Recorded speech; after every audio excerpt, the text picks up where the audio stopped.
बहरहाल इस बात की खुशी थी कि ऑल्दो आते हुए मैं एक जगह पे गिरा था, लेकिन रास्ता काफ़ी मुश्किल था और बज़ाहिर चांसेस ज़्यादा बार गिरने के थे, लेकिन अब सी सही सलामत हो रही थी और अच्छे तरीके से जा रहे थे। बहरहाल बाजवा साहब जो है एक जगह पे वो भी कैजुअल हो गए, तो वो गिरे।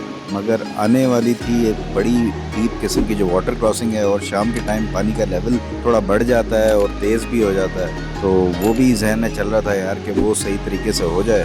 बहरहाल हुआ वही जिसका डर था कि वहाँ पे बैलेंस जो है ख़राब हुआ, और मैं जनाब पानी के अंदर ठंडे पानी में, जहाँ पे मैं सोच रहा था कि यार आराम से चला जाऊँगा, पाँव भी गीले नहीं होंगे, लेकिन फिर बैलेंस कम हुआ और फिर मुझे नीचे खड़ा होना पड़ा। तो ये कि रज़ाकी भाई और ताहिर भाई ने आके रेस्क्यू किया और फिर वहाँ से चले।